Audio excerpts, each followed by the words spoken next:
Good afternoon, everyone. My name is Katherine Younger, and I'm a permanent fellow at the Institute for Human Sciences, as well as the research director of our project, Ukrainian-European Dialogue. And today, it is my great honor to be here with OLESYA KHROMEYCHUK as we talk about telling Ukrainian stories in the 9th year of war. OLESYA is a historian and writer and the director of the Ukrainian Institute in London. Her most recent book is this beautiful edition of The Death of a Soldier Told by His Sister, which came out this year. Having grown up in Lviv and now living in London for many years, OLESYA is one of the most insightful voices making sense of the Russo-Ukrainian war and calling for structural change that allows the academy, media, and society to recognize Ukraine's agency and what we all gain from paying more attention to Ukraine. OLESYA's work has been published in the Los Angeles Review of Books, the New York Review of Books, Der Spiegel, and most recently in Prospect. It's a huge pleasure to get to talk with you today, OLESYA. Kate, thank you so much for having me. This is such an important time to be talking about Ukraine, just as Putin is escalating this war to the point where we thought he couldn't escalate anymore, but he keeps going. So thank you for allowing us to have this platform. Yes, so we will be able to talk about the ways in which, as you say, with all of this escalation that we see today, this is actually a story that has much deeper roots. And for you, it's a very personal story. And so the premise of your book, if I can briefly summarize, is that OLESYA's brother Volodya was killed in action in Luhansk in 2017. He had gone to fight in the first Russo-Ukrainian war in the Russian invasion, against the Russian invasion of the Donbass. And OLESYA, can you begin a little bit by telling us how you came to write this book and how you see the story that you're telling differently after February 24th of this year?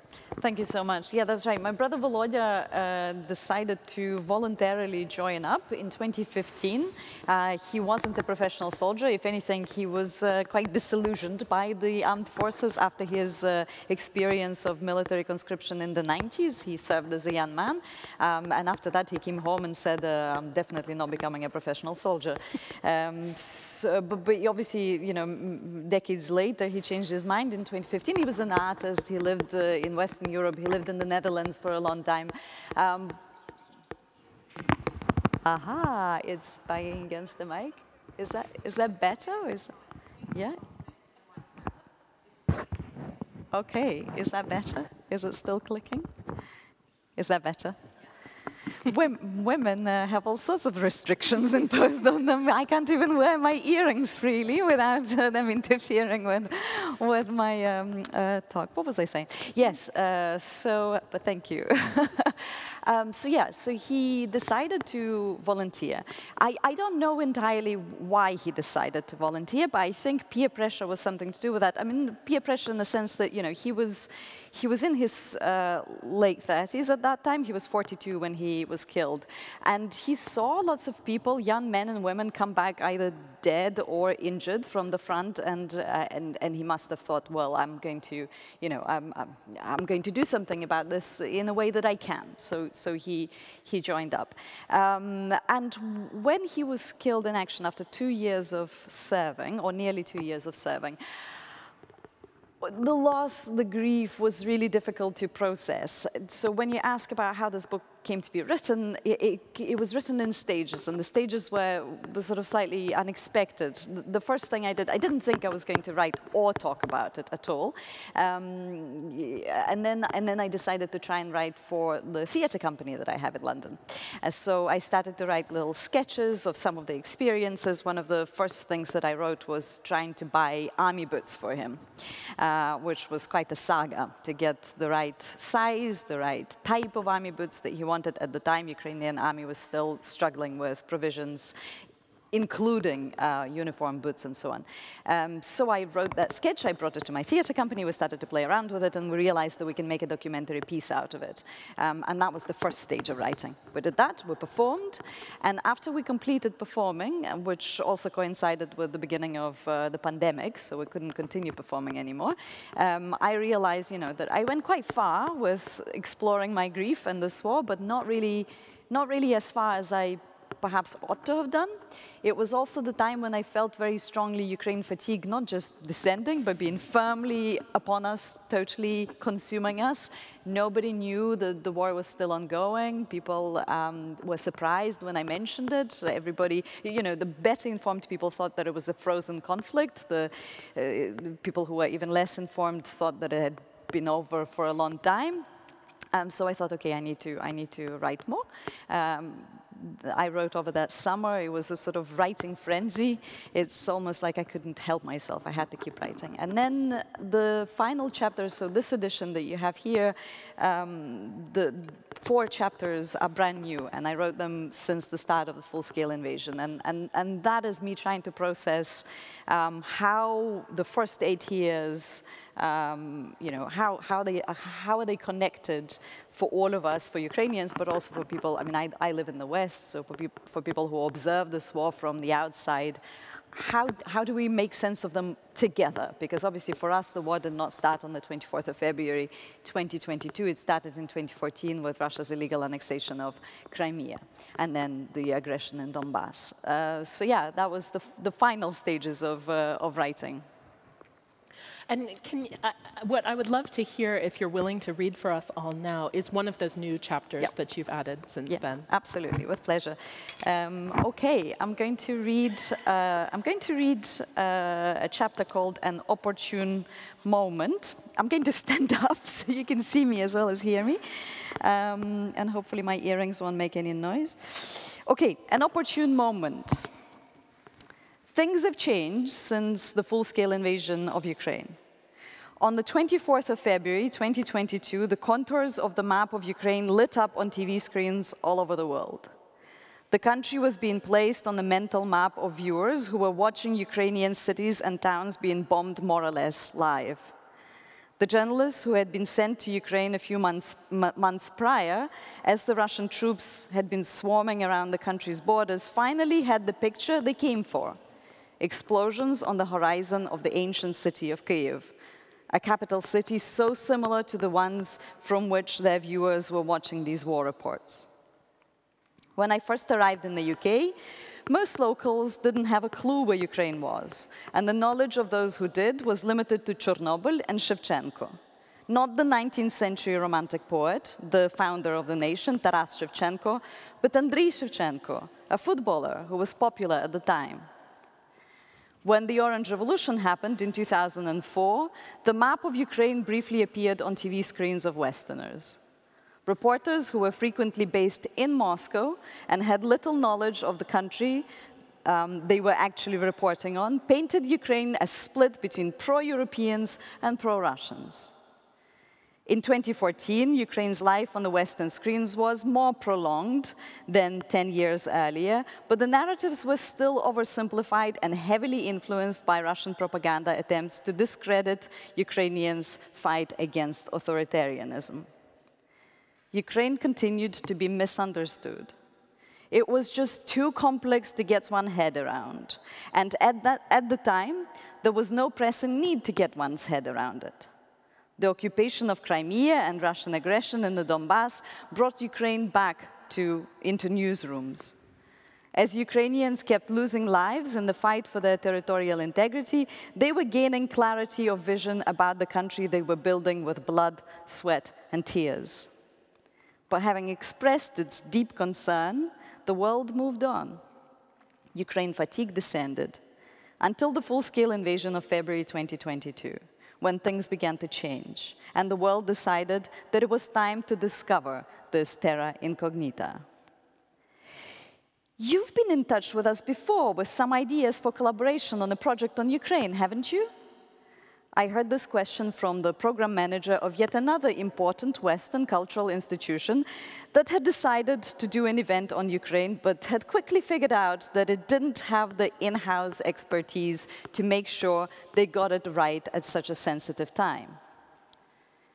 That was me, yes, I responded. But it didn't seem to have worked out for you then. I added cautiously, trying to make a point, but not wishing to offend. It didn't. Well, that's because... My interlocutor looked for the words to explain why a project on Ukraine had not seemed timely for their organization a year or so ago, the last time we spoke. Ukraine was not trending then. There was no war on, right? Except there was a war on. But we, in Western Europe, could afford to ignore it, to the point that we seem to have persuaded ourselves that Russia's war in Ukraine began on the 24th of February 2022. The cultural institution I was talking to could no longer afford to ignore the war, if not because it was claiming so many more lives and threatening security in Europe as a whole, then because it would look bad when other similar institutions had done an event on Ukraine, but theirs hadn't. It didn't work out last time, that's true, but now is such an opportune moment, said my interlocutor. An opportune moment. So that's what the war was for them. In many ways, it was true. Wars can present opportunities for change that seem impossible in peacetime. From granting rights to women, at least some rights to some women, to changing migration policies to accommodate war refugees, at least some refugees, to introducing sanctions against an aggressor, at least some sanctions. Those opportunities tend to come at a very high cost, though. The cost is measured in people's lives. Before the 24th of February 2022, Russia's aggression had already caused much destruction, pain, and grief. Nearly 2 million Ukrainians had been displaced, mostly internally, so the EU didn't need to worry about accommodating them.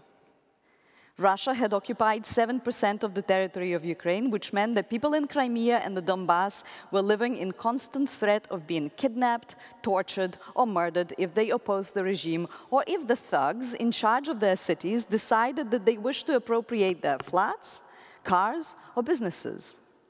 Thousands had been killed. None of that was enough to bring about change. Towns and cities razed to the ground, thousands of civilians killed by shelling or shot in the head at close range, thousands more tortured, injured, made homeless. Millions displaced within Ukraine and in the EU. That seemed to be sufficient to bring the world's attention to Ukraine. The size of the loss, it turns out, matters when it comes to opportune moments. I had the urge to say all of this when speaking to the Cultural Institutions Program Manager. When I was asked to explain the country that no longer fit into the image of a godforsaken, corrupt post-Soviet space, with its people who displayed defiance when they were expected to display victimhood, I wanted to ask why Ukraine had been of no interest to them for the last 8 years, or the last 30 years.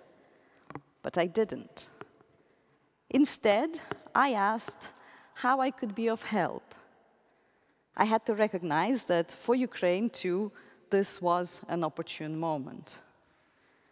This was the moment when the situational interest in Ukraine that emerged as a result of Russia's full-scale invasion had to be turned into structural changes.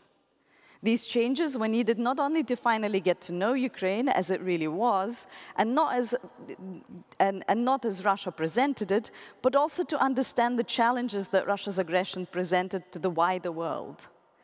It was an opportunity for the rest of the democratic world to ask the question that was being answered in Ukraine: what is the cost of freedom?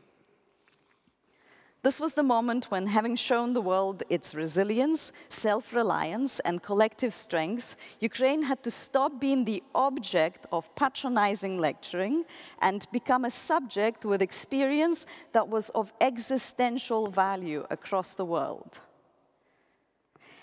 I am not a fan of comparing affairs of states or nations to those between people. For instance, explaining the relationship between Russia and Ukraine through the metaphor of a divorce that's gone badly. But there is something in the way Ukraine has been perceived in the West that I recognize in my personal experience. Being an immigrant and a woman, it has always been a struggle to have my voice heard, sometimes quite literally. To have the courage to raise my hand and ask a question in a Q&A session when all other raised hands were those of older men. To speak with enough confidence so that people listened not to my accent, trying and failing to place it on their mental maps, but to the meaning behind my words. To break through a wall of ignorance veiled as superior knowledge. For a long time, I experienced what one of my friends, academic friends, described as epistemic mistrust. Referring to the same experience, another friend referred to those of us who had raised the alarm about this war, but had not been heard as modern-day Cassandras. That is, we found ourselves in possession of the sort of knowledge that was vital, but not desired. As the doors that had previously been shut began to open, and people who would not have given a second thought to Ukraine began to arrange talk shows, write op-eds, and curate exhibitions on the country, they started to look for a Ukrainian voice that could explain to them everything from Volodymyr the Great to Volodymyr Zelensky, preferably in the 5 minutes they had allocated for this, and in a form that was accessible. However, while being given the voice, I still felt like someone who was expected to contribute her local knowledge. For instance, to explain how to pronounce the unreasonable combination of consonants in the name of a city such as Zaporizhzhia. Or as someone who could talk emotionally and passionately just before the real commentators were brought on to discuss the same issues objectively. While I was being invited to participate in a conversation, I was not being invited to steer it. The familiar epistemic mistrust was turning into epistemic exploitation. It took a while for me to decide that this was the opportune moment, not only to fill the huge gap in the knowledge on Ukraine, but also to shape the questions that were being asked. To retain attention on Ukraine when the discussion turned to Russia.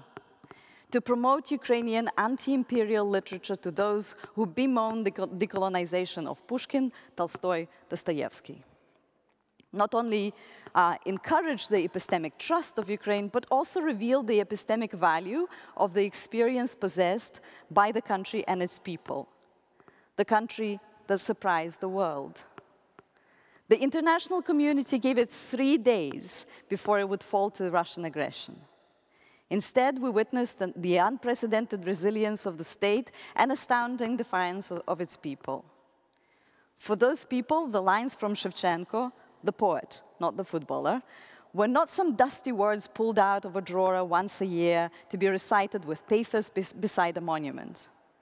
Since the 19th century, when they were written, they have served as a call to action.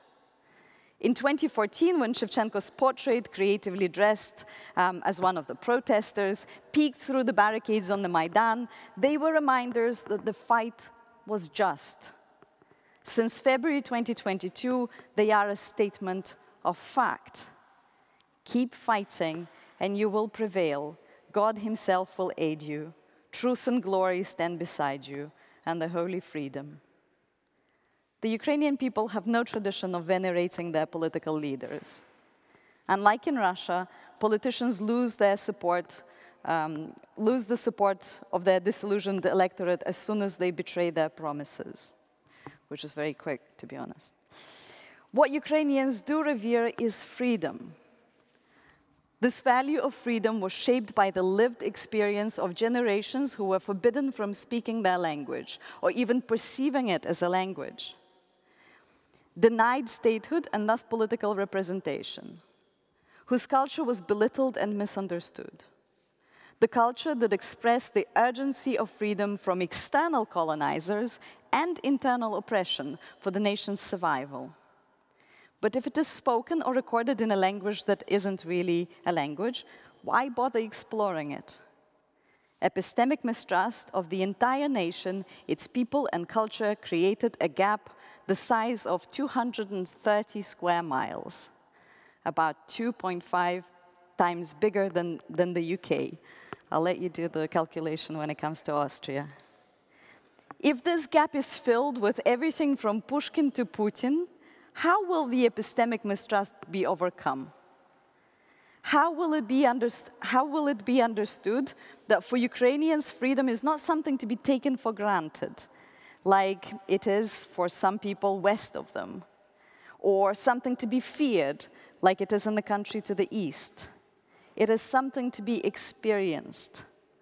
As Ukrainians were fighting for their freedom with everything they had, from weapons to words, an opportune moment presented itself for the world to discover what inspired that fight. Thank you.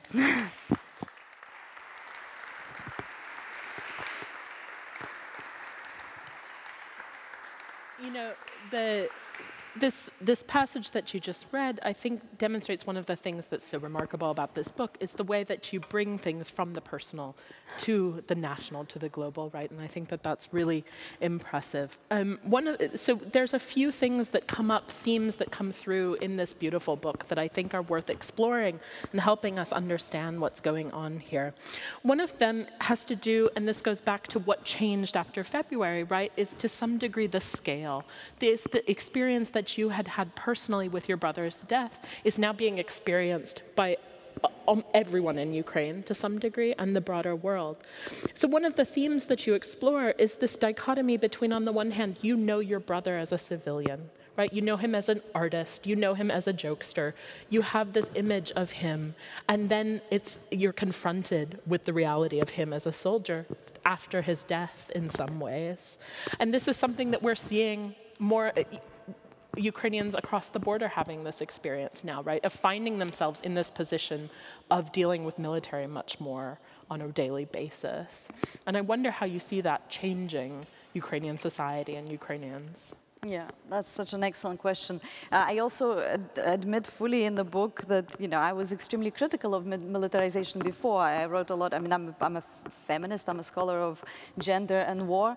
I wrote a lot of anti-militaristic texts, and I can't say that my opinions have changed on that. I still think that militarization were the sort of processes that make societies value the military above everything else, including, you know, above human rights, for instance, right, is an extremely problematic situation. But that is not what I'm seeing in Ukraine at the moment.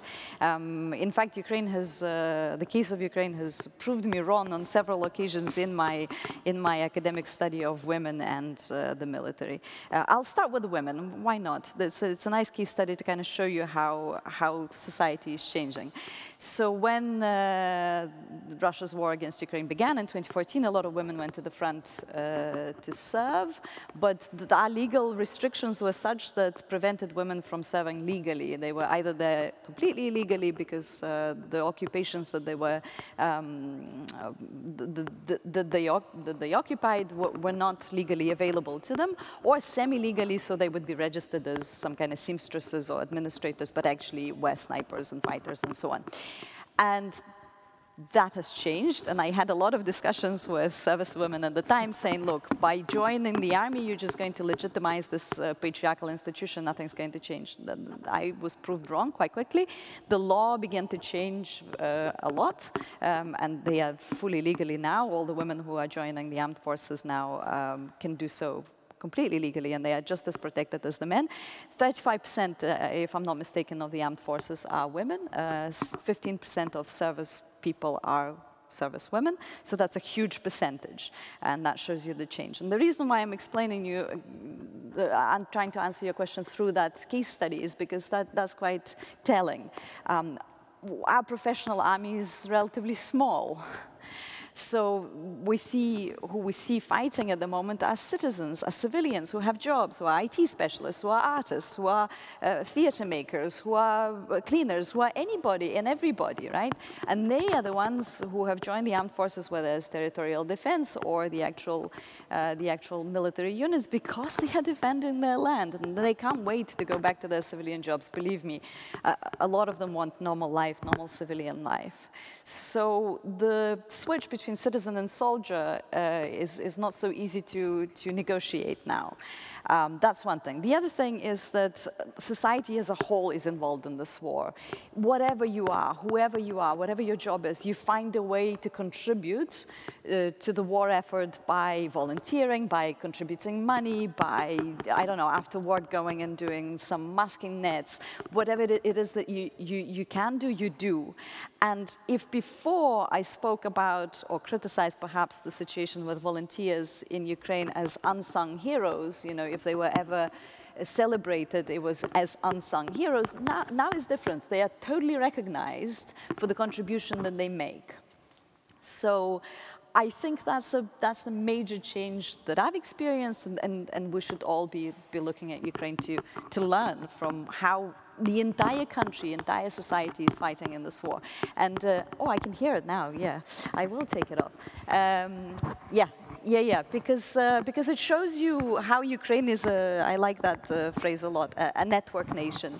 You know, everybody gets plugged in and they work together and they put their differences aside and, you know, they know what the goal is and they work collectively towards it.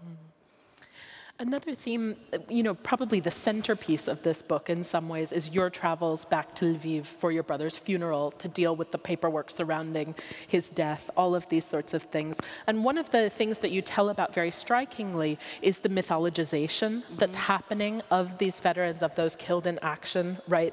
You know, you tell of the funeral at the Charkiv cemetery, the kind of historic cemetery in Lviv where fighters from a variety of wars have been buried. You tell about the news stories that portray him as having returned to Ukraine to fight when in fact he came back to Ukraine beforehand. And I'm interested in this kind of notion of mythologizing. And personally, I am often quite allergic to this, right? But in some senses, it feels more welcome since February, perhaps because of the scale of this, perhaps because of the moral clarity. And so I wonder how you think about the role mythologization of the military of this war is playing in Ukraine.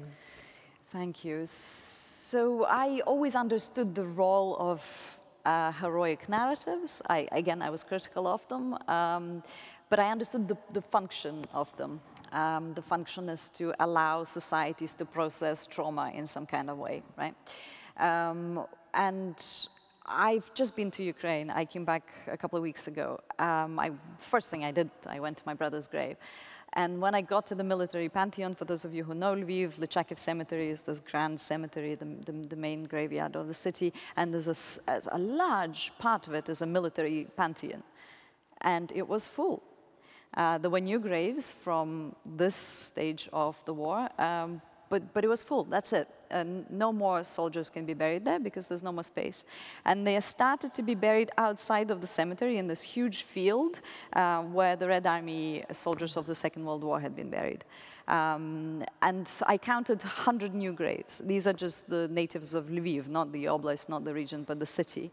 100 new graves. And the 100 new graves looked like a very tiny proportion of the whole field. And I stood there and I thought, all right, I don't know when I'm going to be back next, but when I'm going to be back, half of this field might be full. The whole of this field might be full. How do we process this loss? We have civilian loss to process, we have enormous military loss to process. And I think, obviously, this, what you describe as mythologization, but I also talk about sort of heroization of the narratives, is going to be one of the ways to process it. But also, let's remember, there isn't really censorship in Ukraine. The veteran public, there isn't censorship in Ukraine, full stop, whether in the media or in the publishing world. Veteran literature is enormous already. So there are avenues to tell these individual stories, to tell them honestly, to perhaps demythologize some of the narratives that will certainly be produced, especially by the state, to bring them back home, to give a variety of experiences and voices. And I think it's also up to us, to academics, to people who have this public voice, to make sure that those voices are heard. And that we do get to know the real experience as well as perhaps, you know, an experience that is going to be fit into a certain template. Yeah. think you're exactly right on there. I think that's going to be a lot of work for many years to come, but it's important work. Another one of the themes that I wanted to bring out from your book is you write very insightfully about, on the one hand, this tension you feel between the sort of volunteers stepping in to fill the gap that the state leaves, right? You write about your search for army boots for your brother because they're not provided with its adequate ones. All the volunteer movements that spring up that kind of emerge from this post-Maidan movement and continue as the war goes on. And the way that in some senses this lets the state off the hook, right? Well, this is another way in which the story may have changed since February, or at least that we recognize that it has changed, because the state has stepped in, the state has stepped up. People are recognizing and celebrating what the state is doing, while also fused with the incredible strength of the volunteer movements, as you yourself have been saying. And so in some ways, it's the sort of fusion of these two elements that has made Ukrainian resistance in this war so strong. How has your thinking kind of evolved since you wrote this about the role of the state? How do you see the state functioning now? Yeah. Great question. Again, one of the things that I did when I was on this brief trip to Ukraine, I visited one of the volunteer centers in Kyiv, and I just saw what an enormous operation it was. And it's just one of many centers, and I only saw a few people out of thousands who do this sort of work. So the volunteers are still very much active, they're still very, very busy, and they are still providing a lot of, I would like to say filling the gaps. I'm not sure if filling the gaps is what they do. I feel like they are providing on the same level as the state, the support for the army. You know, they're in touch with specific units, with specific commanders, with specific soldiers. They know exactly what's needed, when and where, and they do it, and they deliver. So it's fascinating. Yes, I think the state has changed. I mean, we've all been surprised by Zelensky, his decisions that he took, the way he's showed leadership. And probably the most important thing that he's done is that he allowed people with expertise to run the army. So he does not seem to interfere with Zaluzhny's decisions. There's actually a professional military man that is in charge of that. And unlike in Russia, we can see that a lot of mistakes that the Russians are making are partly to do with the fact that Putin does interfere a lot with the military. Now, what I'd like to mention here is something that I think it was Serhiy Plokhy. I hope I'm not misquoting him. Repeatedly, I mentioned this before in a different interview. I think that's he who said it. So, you know, when we're fascinated by Zelensky, we need to also remember that he's responding to the expectations of the people, of Ukrainians, of the country. He knows what Ukrainians expect. He's seen the Maidan. He's seen the 8 years since the Maidan. It's great that he's responding, but what he is responding, he's reflecting the wishes and the expectations of the nation. Absolutely. I see that we have 5 minutes until we're going to go to questions, but I want to sneak a couple more questions in here because there's so much material to talk about here. OLESYA, when you were reading, one of the words that kind of stuck in my mind from what you were saying has to do with the costs. Mm-hmm. And here, you know, the costs of this war are borne disproportionately by Ukrainians. They're borne by individuals, by nations, by the world as a whole. You know, there's a discussion here and across Europe and North America right now about whether societies are ready to bear the costs. And here costs to us are read mostly as energy prices, inflation, all of those sorts of things. But it's not as straightforward as that, right? It's not just the case that because Ukraine continues to fight, we're all experiencing these things. The language of what can we afford, what are the costs, this is very interesting language. I wonder how you see this question of the costs of this war. It's a very difficult question to discuss because I don't want to belittle anybody's fears and experiences. I know that for people to pay bills that have tripled, energy bills, is a problem. A lot of, especially for the poorest people in our societies. I see that being a massive problem in the UK as well, and I know it is in continental Europe. Still, I think we need to remember what costs Ukraine is paying at the moment. in human life that I already mentioned. We have, cities razed to the ground. We have Mariupol, where around 100,000 people were killed by shelling. We continue to suffer cost in human life, utter destruction of infrastructure, of economy, something that we'll be facing for decades, for probably generations to rebuild. So I think it is important for us to keep ourselves in check and compare those, especially when people are discussing things like, should we be heating outdoor spaces in our cafes? Can we afford it or not? I mean, those kind of discussions are insensitive, if anything, to Ukrainians to hear. And the last thing I want to say about this, let's try and be pragmatic, right? I mean, Ukrainians are encouraged to be pragmatic when the conversation about concessions appears. Well, just allow Putin to keep the territory that he's occupied. It's not an option for us, for Ukrainians, to keep the territory that is under occupation because we know what's happening in that territory. You all know what's happening there too, because when those territories are liberated, we know exactly what is discovered. It's mass graves, it's torture chambers, it's destroyed human life. So it's not an option for us to do that.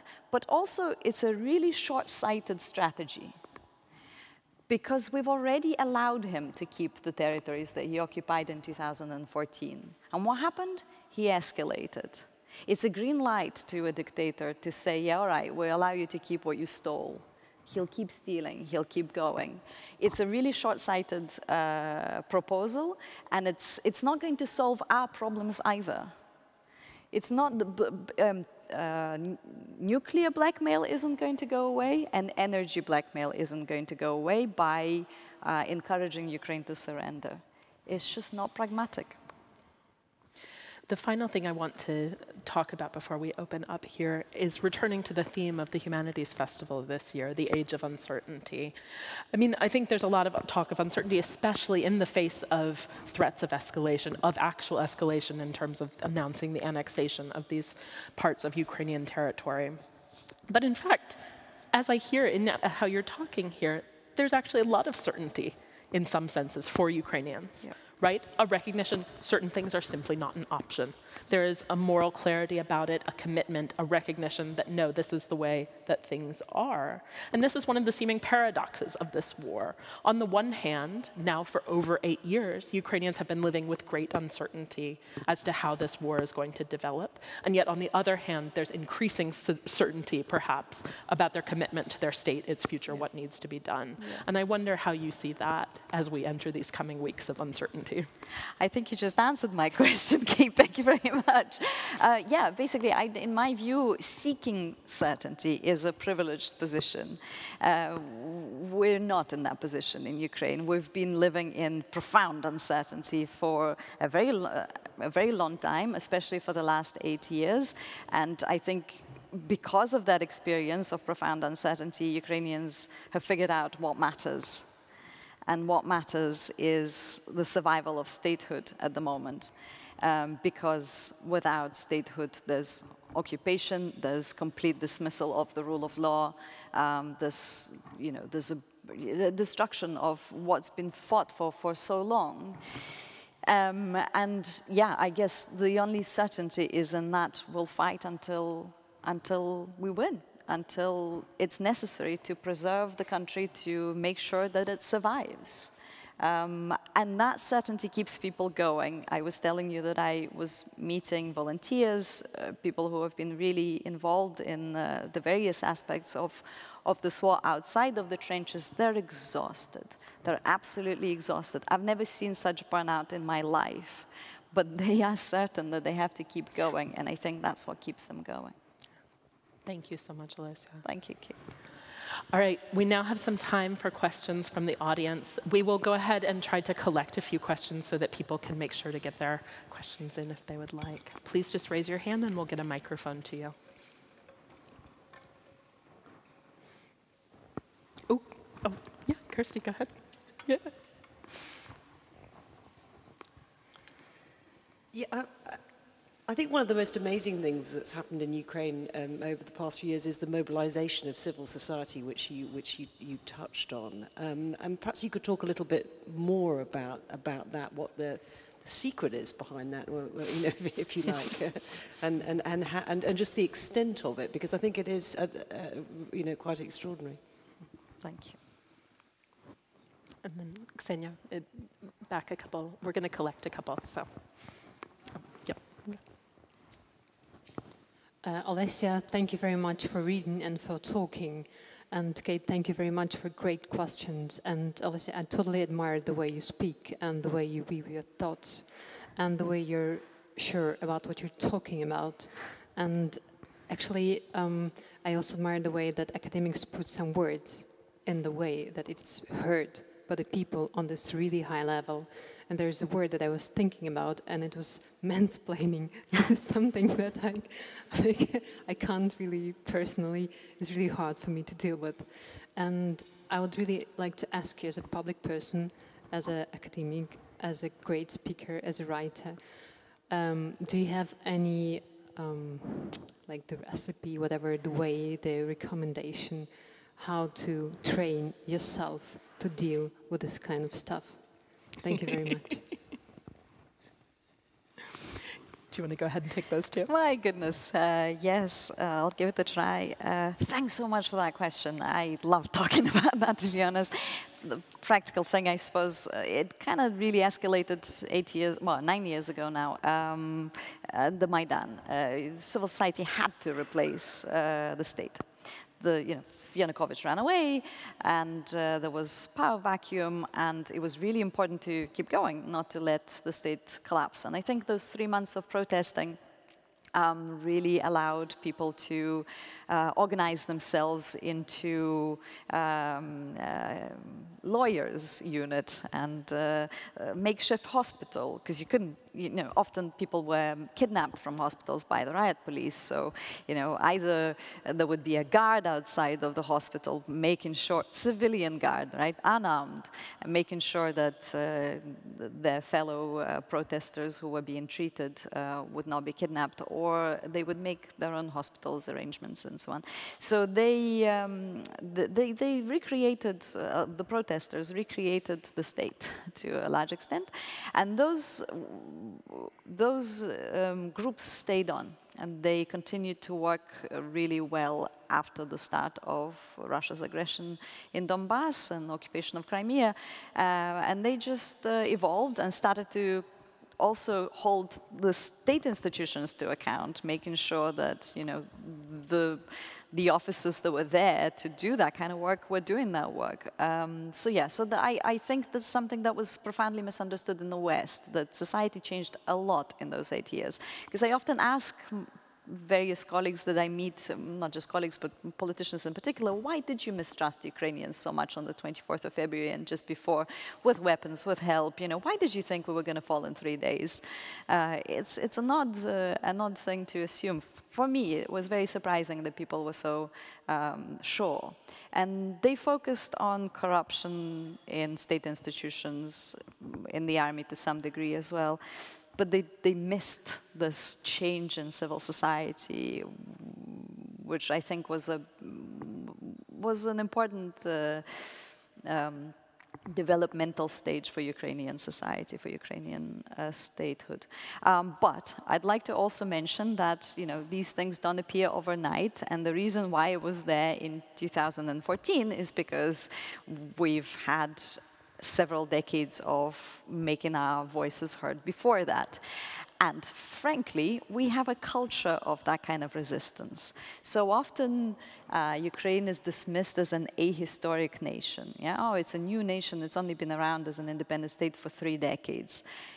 Okay, I mean, we could argue about that. As a historian, I would like to argue, because there's been, experience of statehood before that. But statelessness, for me, is not a weakness. It's something that shaped us into who we are. Statelessness meant that we've been striving to have our own state for a long time, and we do not like imperial oppression. So if you look, I quote from Shevchenko in that passage that I read, but if you look at the trinity of Ukrainian literature, Taras Shevchenko, OLESYA KHROMEYCHUK, Ivan Franko, or indeed many others, it's all really anti-imperialist work. You know, it's resistance to oppression, which I think really lives on now. It's not surprising to me at all to see graffiti of OLESYA KHROMEYCHUK or Taras Shevchenko on the Maidan, and those images are continue to be used now in this in the context of Russia's war against Ukraine. 19th century fin de siècle figures are familiar to us, you know, as if they were our contemporaries. I wonder if it would be possible to imagine a situation where Brits take to the streets and hold a poster of Shakespeare, you know, being dressed as a protester. I'm not sure. I can imagine Robert Burns maybe in Edinburgh, but or Glasgow. Yeah, but there's a culture of resistance. All right. Do we have? Oh, sorry. Our recommendation. Oh, my goodness. There's a reason why I forgot. I'm just terrified to answer that question. But thank you. It's very kind of you to you know to say that. My words are heard. I suppose the only thing that gives me any strength is believing in what I say. I mean, I really do only say that which I believe in. And I don't know, I mean, use the opportunity. If you're not going to put your hand up, somebody else will. We've got a voice. All the other thing that I suppose pushes me out of my shell of insecurity, which is grand, is to realize my own privileges. I have this platform. I live in the West. I write in English. Lots of people don't. So if I don't use that privilege, I will feel very bad. Yes, we have a question in the back. Thank you so much for being such a sound Ukrainian voice on different platforms, and probably picking up where you just ended. I wanted to go back to your passage and ask you to elaborate more on your personal experiences on the Western receptions, how you were breaking through these epistemic mistrust and West-plaining. So I wonder, what are the new emergent framings of the war in Ukraine, or how it resonates like domestically in different contexts due to these new Ukrainian voices like present on different platforms. So, to put it differently, what does the West, so to speak, rediscover about itself looking at the situation in Ukraine? Thank you. Yes, and here in the front, we have one more.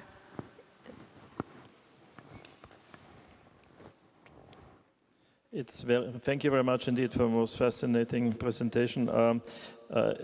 Obviously, also the Russian side was really taken by surprise that Russian-speaking Ukrainians were, first of all, Ukrainians and not Russians in Kharkiv and other areas. I wonder how it is in the areas of Zaporizhia and Kherson. And how do you see it nowadays? The Ukrainian-speaking Ukrainians and Russian-speaking, they really came together, it seems. It should be overcome, this difference. Was there ever a real difference? Thank you. Thank you. I'll start with your question on Russophone Ukrainians. So this is one of the, because I think it links to some of the issues that I will try and address in the first question. So one of the main misconceptions about Ukraine was that it was divided, yeah? And the division was often based on language. First of all, we're all bilingual, and a lot of us are multilingual. I come from a Ukrainian-speaking city of Lviv region, and was born at the time when Russian was not even taught at school anymore. And I'm still bilingual. I can switch to Russian, no problem, and speak it, because that's what imperial cultures do to you. They make you learn even that which you don't necessarily want to learn. So that was already a misunderstanding of the fact that, you know, we can all switch between the languages, and being Russophone does not mean being Russian, and certainly does not mean being pro-Russian at all. It was a myth imposed on all of us by the Kremlin, and a myth that we all picked up and carried. Our media often presented Ukraine in such a way, which is a real shame, and I really hope that there's some soul-searching being done at the moment as to how we've all contributed to that myth being accepted in the West. It is changing. I can see a lot of Russophone Ukrainians switching to Ukrainian. I have friends from Donbass who don't have the skills in Ukrainian to speak fluently yet, but they want to switch. And those who don't want to switch, that's fine, that's their choice. I was in Lviv. Lviv, for the first time, probably in my experience, basically speaks Russian to some degree at the moment. So yeah, east and west, south, east, west, north are all in the same city at the moment. And I think while there might be some tensions, tensions are normal. Let's have a look at Britain, let's have a look at this country, any other country. There will always be political and cultural tensions in society. But I think we all know who our enemy really is. And I think through that encounter that we have at the moment, something good is going to come out, because we're going to confront each other's misunderstandings about each other's mutual stereotypes. And I can only see it as a positive change. So that's to answer that question. Hopefully I did answer it. So how has it changed? There were several questions, I think, in your question, so forgive me if I don't address all of those aspects. But yes, there's a big shift as to how Ukraine is perceived. So if before it was this blur, you know, a small country, I love that. The biggest country within Europe was perceived as small. Country of 40 million people was perceived as small. We don't understand. It's something like Russia. It's in the Russian sphere of influence to, oh my God, it's such a defiant, badass country. It's changed a lot. To me, it's a little bit patronizing when I hear that celebration of defiance and resistance, because well, precisely what I've been talking about before, it points to the fact that it had been misunderstood before, right? I mean, if you knew a little bit about us and our history and culture, you probably wouldn't be surprised that we have to be defined. We have no choice. Our choice is another Mariupol, right? So that's a big shift. Now, the worry for me is two things. One, is there enough soul-searching? Is there enough questioning why we've perceived Ukraine in such a way? Because the answers are very simple. Because we watched Ukraine, viewed Ukraine through Moscow, through Moscow's eyes. Why did we make that choice to see Ukraine through Moscow's eyes? Because we don't teach Ukraine. If you go to a higher, there's two places in the UK where you can get a degree in Ukrainian studies, Cambridge and UCL. If you go to a library, you'll see rows and rows of books on Russia and very little on Ukraine. The provision simply isn't there. It's always been, I mean, I taught for 10 years in various universities in the UK, and I've always heard this phrase, well, that just isn't the market. We will not have students to study, which is not true. Now I know it's not true, and even before the full-scale invasion, the projects that we had in the Ukrainian Institute showed that there is a lot of interest in Ukraine. So that's the first moment that worries me, and the connected moment to that is, will the situational interest become structural change? Yeah, will it be transformed? Will all of these temporary fellows who are all over Europe at the moment, will they become permanent? Or will there be permanent chairs of Ukrainian studies around Europe, around the world? Will the communication with cultural institutions grow into bridges of, lasting bridges of work with institutions inside Ukraine, cultural institutions that are being destroyed physically at the moment, museums, archives, galleries, so many ruined places at the moment, right? So that has to happen, absolutely has to happen, if we really mean what we say about, admiring Ukraine. So we have time for a couple final questions, if anyone else in the audience has any. Otherwise, I will take my chance to get one last question in here, because there's something that I found really moving in what you write here, and I think perhaps we can end on this if that's okay. You write, OLESYA, that the struggle not to let hatred consume us from within will last beyond the struggle in the battlefields, and all victorious frontline battles will be futile if we lose this crucial one. This strikes me as incredibly important going forward, incredibly brave of you to say, and something that is going to have to be a discussion for a long time. How do you think about Russia? How do you think Ukrainians are going to understand Russia going forward? How do you see this? Mm-hmm. That is the hardest question to answer. I tried to tackle it in one of the new chapters of the book called The Enemy. It's going to be a long process. One thing I'd like everyone to understand is hatred is normal. Don't expect Ukrainians not to feel it towards people who have wronged them so badly. Often I see that Ukrainians are accused of being insensitive by refusing to participate with Russians on the same panel, for instance. It's insensitive to expect them to participate on the same panel with Russians.